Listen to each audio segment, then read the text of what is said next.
Professional with a cooler. It's box. You're recording. I know I'm recording, but we are innovation. Yeah, we're live at Boyd innovators. Lake. We just ran into Sister Madonna, right? Never met you, and pull up in a truck and a trailer, and we're like, "Can you just sit down and talk?" But we actually figured this out ahead of time, but you wouldn't know it by looking around. You know, we've got a cooler and we've got this trailer, and just having a little fun. But welcome to Colorado. Well, Excited to be here? it's a different area. People are so welcoming and so warm-hearted that it really is a lift for me. And this is the first time that I haven't had a chance to travel. So this is my first getaway from home. Oh, wow. And I've been looking forward to this for over a month. Sometimes dreading it, sometimes with great apprehension. Yeah. And now that I'm here, I am so glad that I am. Well, we're glad you are too. And it's an honor to speak with you and sit down and just get to know you a little better. And I was telling some friends about a couple emails you sent, and you just out of the blue, "I'm so tired of being cloistered in the smoke." and I thought, what a great play on words. Cloistered, the Iron Nun, smoke, and I thought, that's pretty cool. I can't wait to meet this person. So yeah. But so when was the last time you did travel? And where did you go last time you were out of Spokane? The very last one was last year in October, which is late for but it was in Panama Beach, West Panama Beach, Okay. Florida. And it was a swim in the Atlantic, and that can get a little roughed up. But the thing is, I had a whole year of not being able to do anything because of cellulitis. Oh. And so I wanted to just grab at least 3 opportunities at the end of the season. Even though not completely healed, I did the USAT in Cleveland. Oh, yeah. With the leg still bandaged, and got through that fight all right. So that was number 1. Then the other one was in September in Moscow, Idaho. And so that's just a drive from home, and one day in, one day out. But I did spend the night there with some friends for the next day. And that was a pool swim, Okay. which is different for me. But that worked well. Yeah.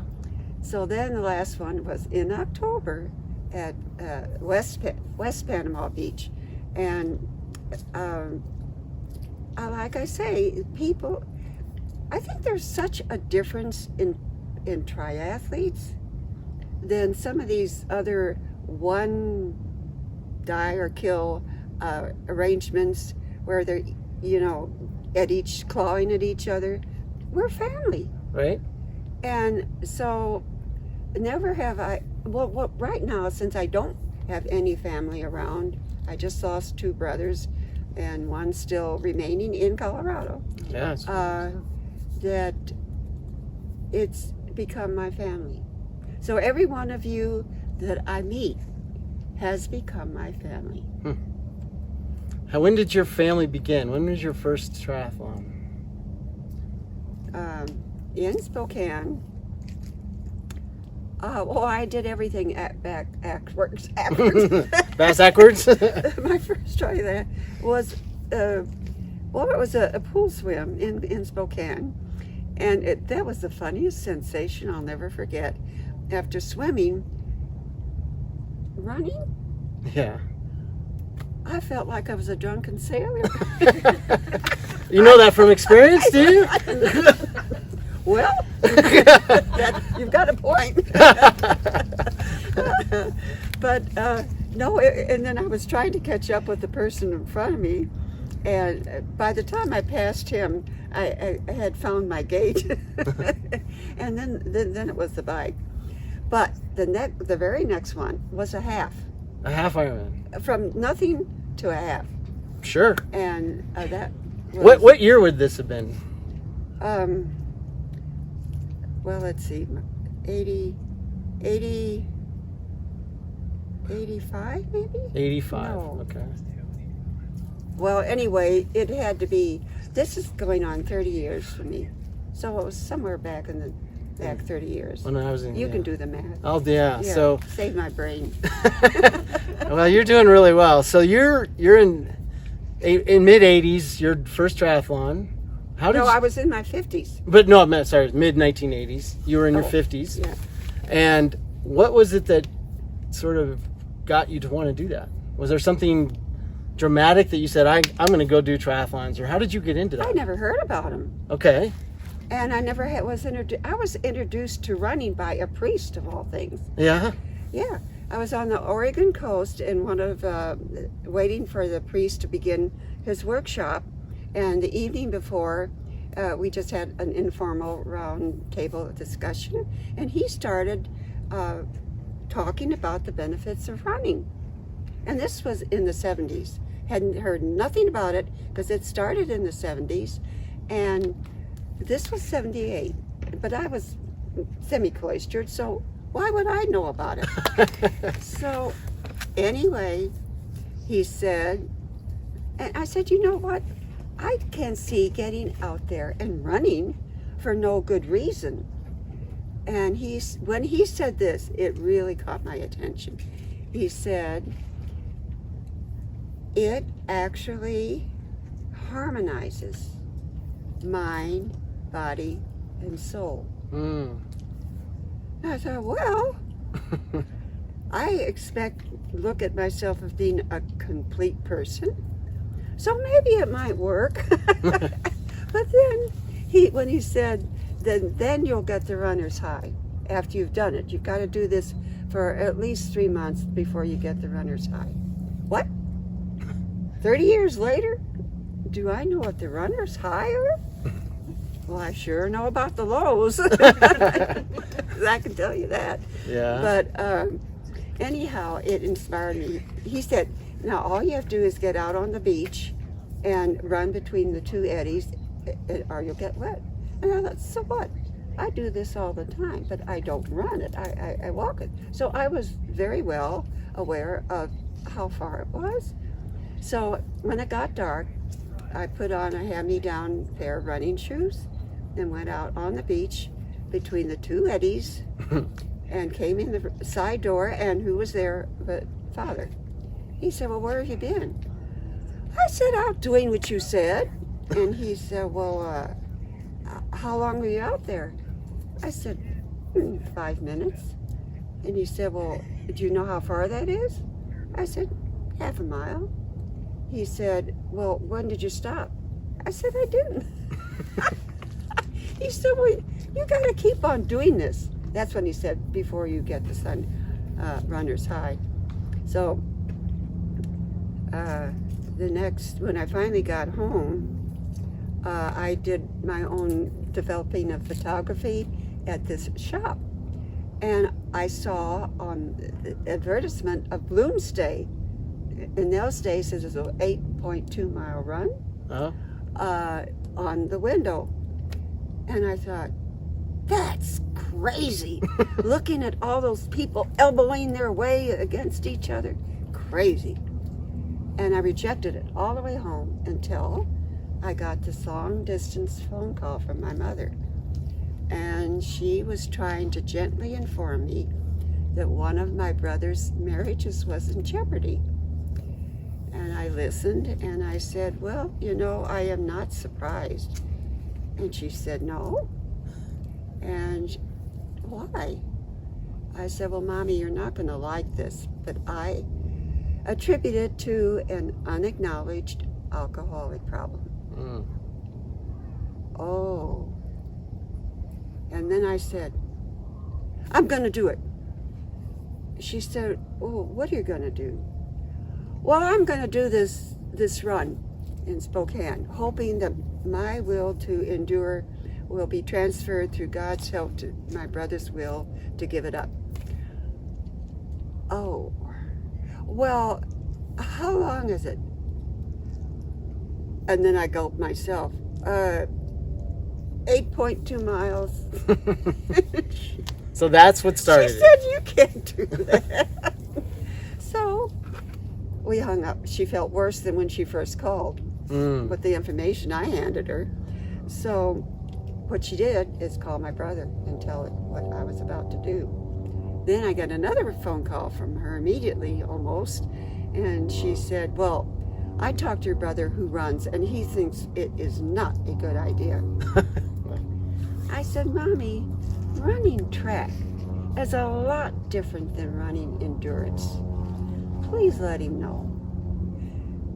Need I say more? I've been doing it ever since. And I thought, as long as I have a pair of running shoes, I'll be okay. But I never thought that after X number of accidents, my running could be somewhat affected, to say nothing of the age. So now I don't even call it running. Yeah. It's a semi-developed motion. So you've done 45 Ironmans, is that right? At least as far as I can count. Yeah. Yeah, 45, 50, whatever, somewhere. Yeah. It's more than a couple dozen at least. Do you take that sort of same purpose, if you will, that the sort of will through your brother? Is there a higher purpose for your wanting to do Ironmans? Well, yeah, I had a plan that because of the three brothers, I would offer each leg up for a different brother. Okay. And then the whole for my parents. And so that dedication to them just privately kept me going. But I'm trying to think. Before I answered that, I had another thing to say. Ask me that again. I was just wondering if the sort of that original purpose for your brother's marriage, that you were trying to will basically good intention and endurance and work through the problem. Do you take that now with you to all your Ironmans? It's maybe in a community, or as you mentioned for the very beginning of this, we're your family. Are you trying to sort of project goodwill on your family? I don't try to do anything to push anybody to do anything. I'm just being. But the benefit of being outdoors in nature, that I love to share, because personally, it really helped me through a poor problem with my community. And it was going through a bad time. It's subject to, I think it was jealousy, and the silent treatment, even in a group of people, is kind of hard to live with.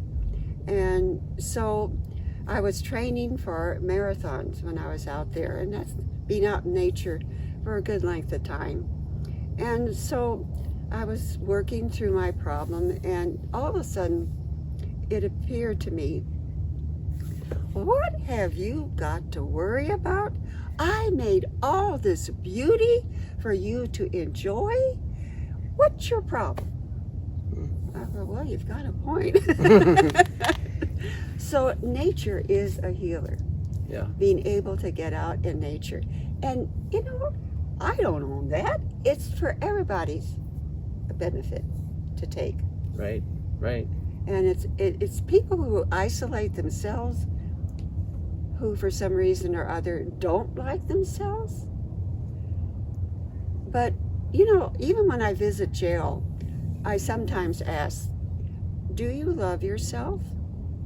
And I'm surprised at how many actually say yes. And just the other day I said it to somebody, because if you can't love yourself, how do you love anybody else? And how do you love your God? So let's reverse it. God made you, so you are a child of God. And you're going to insult him by saying you don't like what he made? And furthermore, not only are you a child of God, you're a masterpiece of his creation, because there'll never be another you. true. Done. And so, you know, as a nun, do you bring with you a sort of a mission for God, along with your being in the triathlons and other endeavors? Is that just assumed, or is there something specific that you do to really celebrate that you're a nun? And No, I think it just gets around by word of mouth. yeah. Yeah. Do you feel a pressure with that? No, I'm just being. You're just being. Yeah. I admire you. I mean, besides that, I'm just amazed at my mother just passed away a few weeks ago, I'm actually. sorry about that. Yeah, and she was 89. Uh-huh. And you're 90. And I think about how well-spoken you are, and my mom was too, but she had some other challenges. But I think of your body as well, and just the ability to ride a bike, right? Yeah. And the dexterity and the balance, you know. And she lived in an assisted living home, and the people there, I can't even imagine them doing this, let alone riding a bike. Right. What do you attribute? Good genes? Is it just that you keep doing it? How do you attribute your ability to do this? Consistency is one thing, and circulation is the other. And while you're circulating, don't forget to breathe. And before you know it, the years pass. Yeah. And when I decided, oh, wait a minute, how'd I get here? It was a shock, but I'm saying, but I don't feel any different. So genetics, yes, I think you can't deny that. Sure, yeah. And my father was a champion oarsman. He had the stamina, and he was German, so he was analytically inclined, and my mother was the complete opposite. She was theatrical, she was idealistic, she was creative, she was very spiritual, and then I come along. I think I am blessed to be a combination of both. Yeah. What over the years, who are some people that you've met that just really inspired you as a person and as an athlete? And what were some of your most favorite races? Well, that's what I was going to say when you asked me about whatever it was. The first Ironman was something else, but when I felt I had to go back and finish it because something didn't go well in the first attempt, then after the third one, it became automatic. So, like you say, the number 45. Sometimes there were hello, little one. A little chipmunk, huh? Got him. Anyway, I lost my train of thought. You said something about the third one. It was automatic. Boy, see what you did. Doggone it. I gotta have somebody to blame. And Right.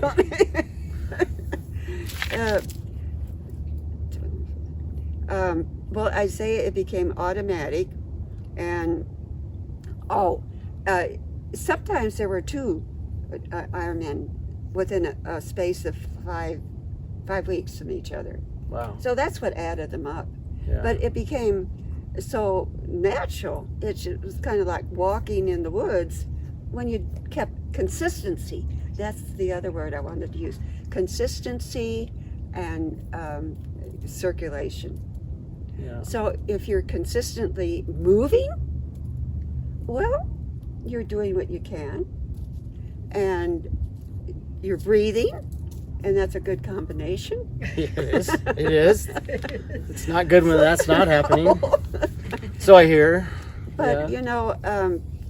Just the other day, I felt that, no, I lost my train of thought again.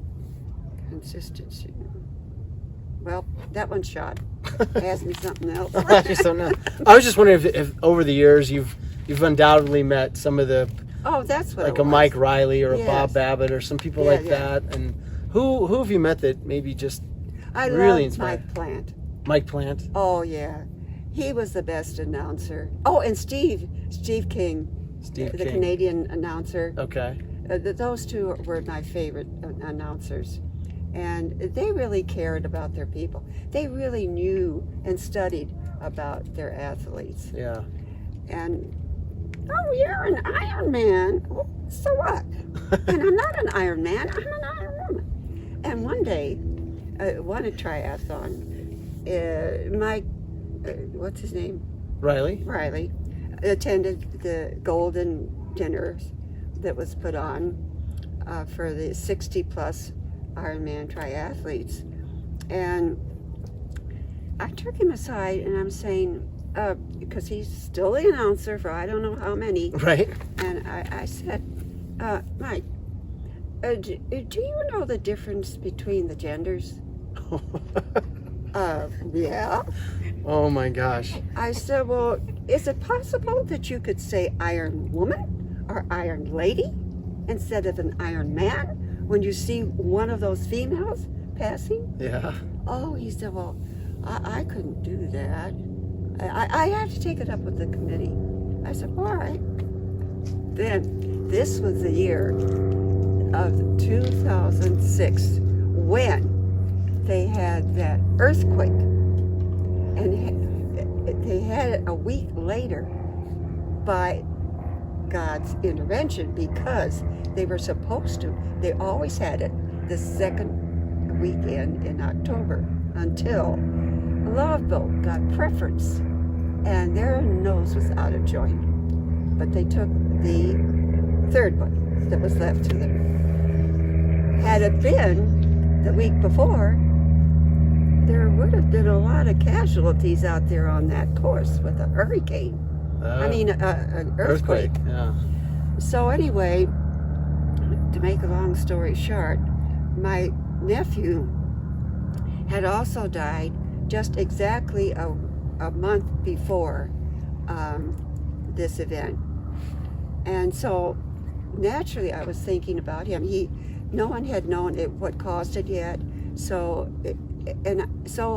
I was just wanting to know if he died at peace and is in the right place.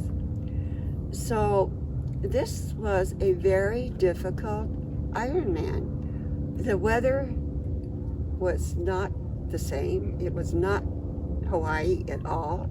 It was dark and dank, and the water was colder, and there was a current out there. And when I looked at the landmark, I wasn't making any progress. So I was at least 15 minutes after my normal swim time getting out. And then on the bike, it started raining. So I thought, well, sunglasses aren't going to do me any good.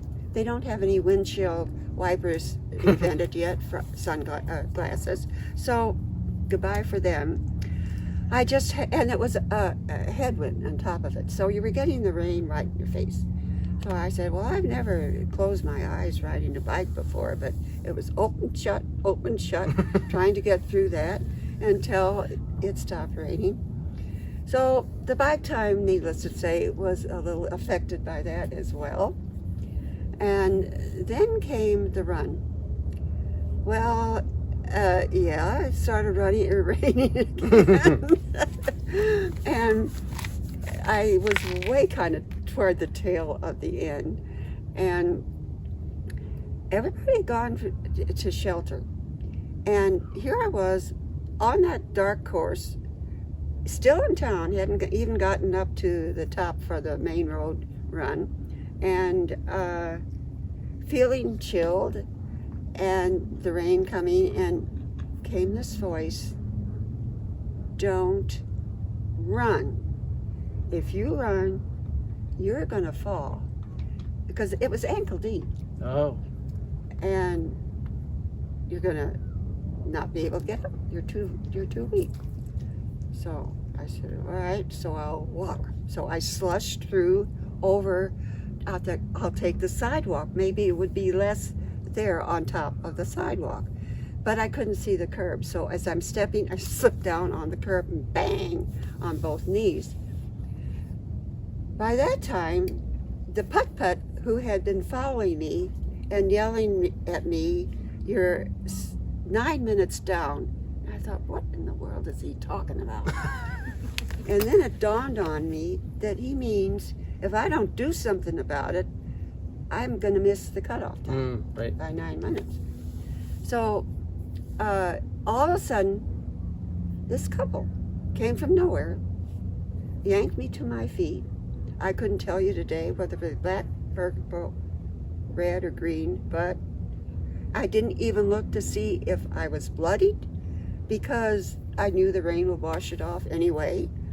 So I'm getting finally to the point where I'm going up the hill onto the main highway, and I'm thinking, now usually they have some hot chicken soup there. Right. I'll stop and get that. Well, there wasn't there. So then I was at the part where you have to go down into the energy lab in darkness and not be able to see exactly where you're going. And that's 2 miles down, 2 miles back up. And I'm saying, there's an aid station right there. That's where I sat down and had some hot chicken soup. But it was not hot. And you know what the Lord says about lukewarm, being lukewarm. Well, it came up. So then I thought, well, maybe a Parker roll will sop up what's going on underneath, but that didn't help. And the woman behind me, stood behind me, and was just over the shoulders massaging my legs. I did not want to move. And I had at least 6 to 8 more miles to go. Then came this little voice, well, nobody's going to finish this race for you. Get up and get going. All right. Still raining? Not raining? It had stopped by that time. Okay. Then I get up on the top of the road, which I'm walking in, but it's dark, very dark. Yeah. A foursome on the opposite side of the road came over and said, may we run with you? I said, can't you see I'm not running? They said, well, may we escort you? I said, well, yes. And so the man, it was a husband and wife, they had running shoes on, and 2 natives. And one native was barefooted, and the other one just had the thongs on. Oh, and so I thought, well, they're not going to make it 6 miles in running like that. So then the putt-putt appeared again. Those darn putt-putt. Yeah. And so, unbeknownst to me, he was radioing back to the finish sign where Sister Madonna was. Right. And, you better do something about it down here, folks. So what this couple was doing, and it was probably not legal, but they were saying, now, do you see that stop sign up there? I said, yeah. Well, they said, can you run to the stop sign and then walk? I said, yeah. So we did this, back and forth, back and forth.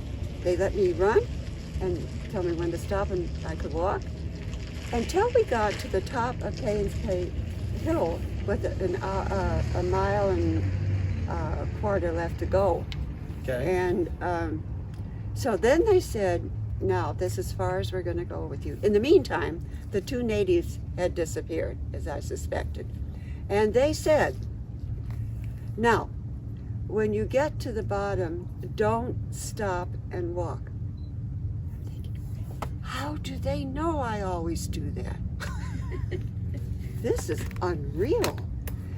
So I obeyed and turned the corner and shuffled along.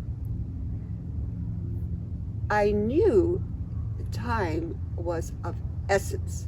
I don't wear a watch, couldn't read it in the dark anyway, but I instinctively knew that this was top-notch, give or take.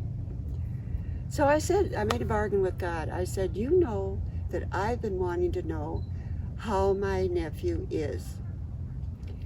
If you let me finish this race, I will know that he died at peace and is in the right place.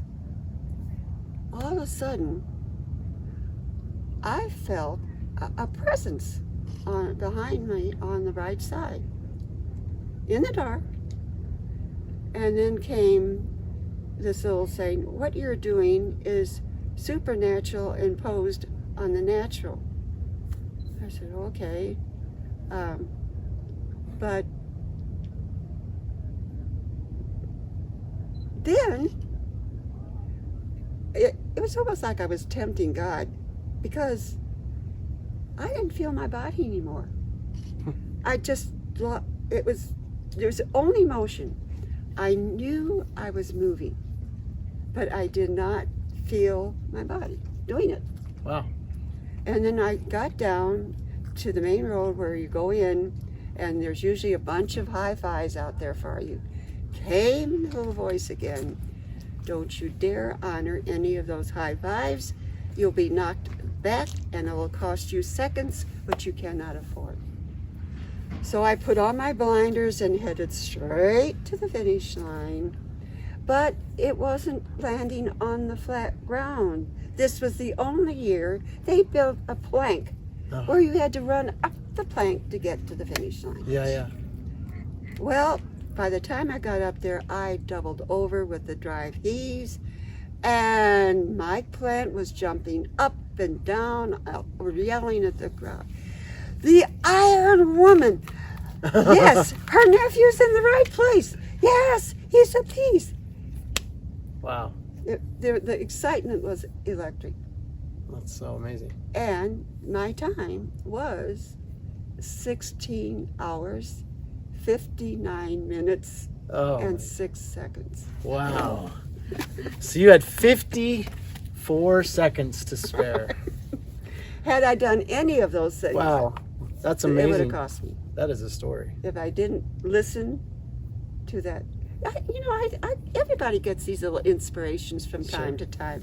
And I like to call them God Whispers. God Whispers. Yes. Can we title this interview God Whispers? Yeah, that's a good idea. All right, we'll do that. We'll title this God Whispers. I like it. Well, I mean, you've done so many different triathlons and other things in your life, I'm sure. What would you say that at the end of the day, what has triathlon overall meant to you as a person throughout your life compared to, say, when maybe you were 20 years old and you didn't even know what a triathlon is? What was inspiring you in 20 versus what inspires you now? Well, I can only answer for the now, and it's a funny space I'm in. It's like I'm dangling between two worlds. Actually, attachments don't mean anything more to me, and it's easier for me to let go of possessions because you can't take it with you. But at the same time, rather than concentrating on what's happening or happened the next previous day, I don't really remember that well. My past is as vivid as if I was still there. It's weird. But then the beckoning to come forward is there. You feel that? Yes. And what I'm saying to God is, now look, anytime you want to pull the plug, I'm ready, because I don't recognize this planet as being the same one you planted me on. And that's what is beginning to materialize. So how long am I going to have to bear with this? I don't know. But it's people like you that I hang on to. Every day I meet a new person that makes it worthwhile living for, even though I don't have family. And I don't have any obligations. I mean, I could go tomorrow, nobody'd be the worse off for it. I don't know about that, but it's a little hard for me. I gotta be honest, because my mom was very similar, and she had dementia. Oh. But she was super happy. Yeah. And she was like you, like she lived for this moment. and she could tell you exactly what she did when she was 5. Really? But she didn't know what she ate 5 minutes ago, Oh, yes. right? Oh, maybe that's the next thing. I'm looking forward to Alzheimer's. Well, but I mean, the point is it's so cool that I really, more than you probably know, appreciate your recognizing that this is what's important, or this is what's important, or being in this race, or this crossing that finish line, and having the physical ability to do that is really amazing to me, and I just admire that, and I appreciate it more than you can understand, because my mom was that way, but she didn't have the ability to do anything really, because she had a lot of osteoporosis. Well, you know, I realize that everything is gift. Everything is gift. So I can't lay claim to it. And if we proceed knowing that we live a gifted life and every moment is, that we can't be sorry for anything that happens. Right. It's meant to be. Well, and maybe this is meant to be, and to meet you, and I'm really appreciative of your time to meet with me. Likewise. And truly, and you came from Spokane to do this race. You have a good friend that lives here that sort of coaxed you out here, right? Yep. Sitting over here, and but it's just been a lovely experience talking with you. And Thank you. I know we could talk for hours on stories, but I really appreciate the story of Kona, and I'll never forget this story about you finishing and the God Whispers, and that's really, really a neat story. And I think that's what's fun about triathlon. If you do enough of them, sooner or later there's going to be a moment that just brings all of your life into one place and kind of pushes you along. Would they say that's says fair? It pretty well. Yeah. Yeah. So, yeah, I think. Well, we go in our long lives, and we all have different areas of length. There are episodes, and there are periods. You know, when you think about it, when you go to bed at night, you're not the same person when you wake up in the morning. It's a brand new beginning. So we go through phases in our life. And maturing is one of them. Some of us do it more or less gracefully. Some of us do it faster or slower. Or But I must say, athletics, it helps you to do it more gracefully, because you're keeping your body alive by the motion and the circulation, like I said, and the consistency. Every day do something. Every day do something. That's the key, right? Yeah. That is the key. And don't forget to breathe. Don't forget to breathe. We'll finish with that. Don't forget to breathe. God Whispers. Thank you, Sister Madonna. You're welcome. It's very pleasant. Thank you. Very nice to be with you.